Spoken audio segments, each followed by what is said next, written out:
Hello friends, मैं हूं धनंजय और आप लोग दिख रहे हैं मेरे YouTube channel DK deep study. और जैसे कि आप लोग जानते हैं कि यह जो है फाइलम प्रोटोजोआ का लेक्चर नंबर 2 है और इसमें जो है जनरल कैरेक्टर के बारे में हम लोग स्टडी करने वाले हैं। ठीक है, तो ज़्यादा हम लोग समय न लेते हुए हम लोग अपने टॉपिक पे चलते हैं।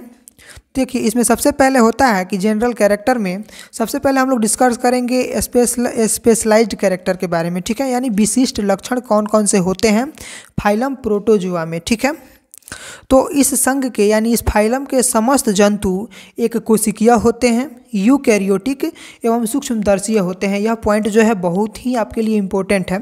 दूसरे पॉइंट की बात अगर करें हम, तो इनके शरीर में 2 या 2 से अधिक केंद्रक होते हैं, जिसमें एक केंद्रक आकार में बड़ा होता है जिसे मैक्रोन्यूक्लियस बोला जाता है, और एक केंद्रक जो होता है वो आकार में छोटा होता है, उसे हम माइक्रोन्यूक्लियस बोलते हैं। ठीक है ना, कहा जाता है।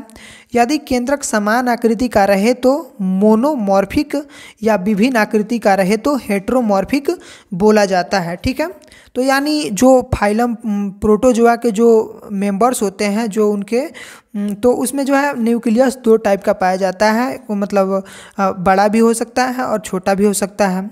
बड़ा होगा तो मैक्रोन्यूक्लियस और छोटा होगा तो माइक्रोन्यूक्लियस। ठीक है, अगर न्यूक्लियस जो होता है समान आकृति का सेम साइज का रहे तो उसे हम मोनोमॉर्फिक बोलते हैं। ठीक है ना, मोनोमॉर्फिक बोलते हैं।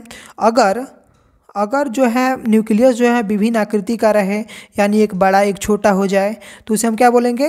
हेटेरोमॉर्फिक बोलेंगे। ठीक है, उसके बाद जो होता है तीसरे नंबर पॉइंट की अगर हम बात करें तो तीसरे नंबर पॉइंट में आता है कि समस्त जैविक क्रियाएं, ठीक है ना, जैसे श्वसन यानी रेस्पिरेशन, ठीक है, एक्सक्रीशन यानी उत्सर्जन एवं प्रजनन जो होता है रिप्रोडक्शन, एक ही कोशिका में पूर्ण होता है। यानी आसान सी बात है कि अगर जो जीव का जो शरीर है एक कोशिका का ही होता है तो जो भी क्रियाएं उसमें होंगी, चाहे वो रेस्पिरेशन हो या एक्सक्रीशन हो या रिप्रोडक्शन हो, सभी जो है एक ही कोशिका से मतलब पूर्ण होएंगी। ठीक है, उसके बाद हम लोग ये जो था ये मतलब उसका स्पेसिफिक कैरेक्टर हो गया, विशिष्ट लक्षण हो गया।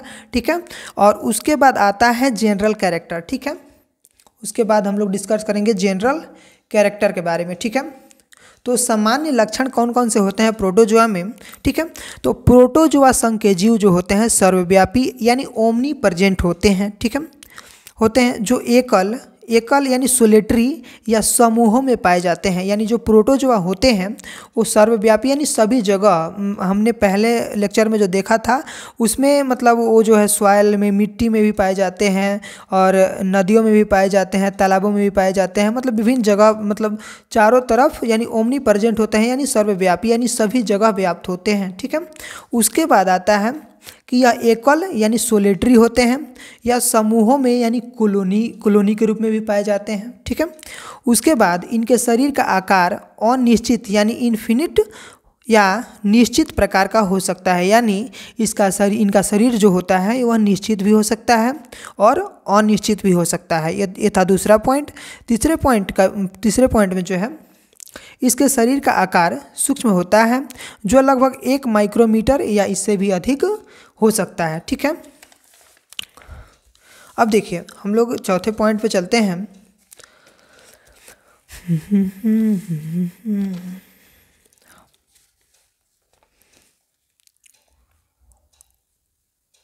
देखिए, तो प्रोटोजोन्स के शरीर के बाहर एक कवचनुमा संरचना पाई जाती है जिसे हम पेलिकल बोलते हैं, और यह जो होता है पेलिकल से घिरा हुआ होता है। यानी जैसे अगर मान लिया जाए कि यह क्या है, यह अगर कोई जो हो गया, मतलब प्रोटोजोन्स का मतलब अगर बॉडी मान लेते हैं तो इसके ऊपर का जो कवरिंग होता है वो पेलिकल से ढका हुआ होता है। ठीक है ना, उसके बाद इन जंतुओं में प्रचलन यानी लोकोमोशन के लिए विशेष अंगक यानी ऑर्गेनेल्स पाए जाते हैं, जिन्हें कूटपाद यानी सीडोपोडिया, ठीक है ना, सीटोपोडिया के रूप में भी हो सकता है या सीलिया के भी रूप में हो सकता है, या वो फ्लैजिला के रूप में भी हो सकता है।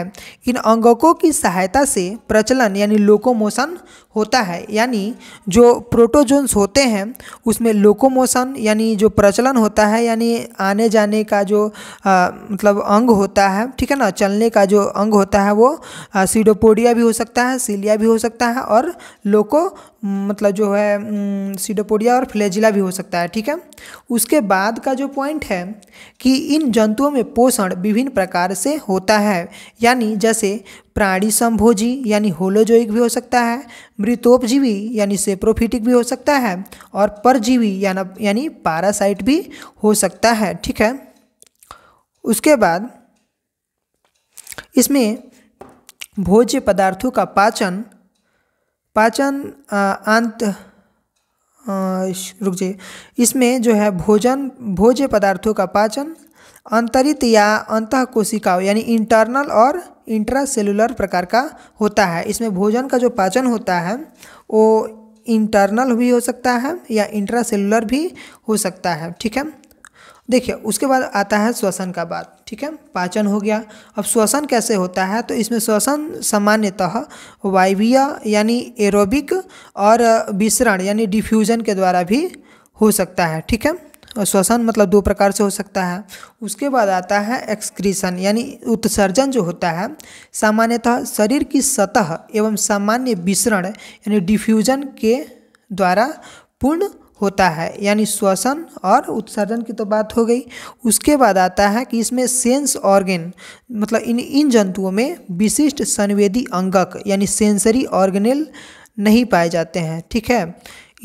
मतलब जो प्रोटोजोन्स होते हैं, ठीक है, उसमें जो है सेंसरी ऑर्गन यानी संवेदी अंगक नहीं पाए जाते हैं, लेकिन कुछ में प्रारंभिक प्रकार के संवेदी अंगक पाए जाते हैं। जैसे मतलब हम लोग पहले ही डिस्कस किए थे कि ये जो प्रोटोजोन्स जो होते हैं ये सबसे मतलब प्रथम जीव प्रारंभिक जीव हैं, ठीक है ना, प्रीमिटिव है, ठीक है। तो इसमें जो है सेंसरी ऑर्गन नहीं पाया जाता है, पाया भी जाता है तो बिल्कुल मतलब प्रारंभिक प्रकार का पाया जाता है, ठीक है ना। उसके बाद आता है 11वां नंबर पॉइंट है ये, ठीक है। तो उसके बाद जो है इस संघ के अंतर्गत सम्मिलित जंतुओं के मुख्यतः 3 प्रकार का प्रजनन होता है, ठीक है। यानी इसमें रिप्रोडक्शन जो होता है 3 प्रकार से होता है, मतलब बेसिकली तो 2 ही प्रकार होता है, सेक्सुअल और एसेक्सुअल, ठीक है। तो देखिए, तो उसके बाद आता है पहला नंबर जो जनन है अलैंगिक जनन, ठीक है। तो इसमें जो होता है अलैंगिक जनन सामान्यतः विखंडन के द्वारा हो सकता है, मुकुलन के द्वारा हो सकता है और पुटी भवन के द्वारा हो सकता है, ठीक है। उसके बाद आता है लैंगिक जनन कैसे होता है इसमें, ठीक है। तो लैंगिक जनन प्रायः जो होता है युग्मकों के द्वारा हो सकता है और फ्यूजन यानी संयोजन के द्वारा, यानी जो लैंगिक जनन होता है सेक्सुअल रिप्रोडक्शन होता है तो वो 2 गैमीट के मिलने से ही बनता है, ठीक है।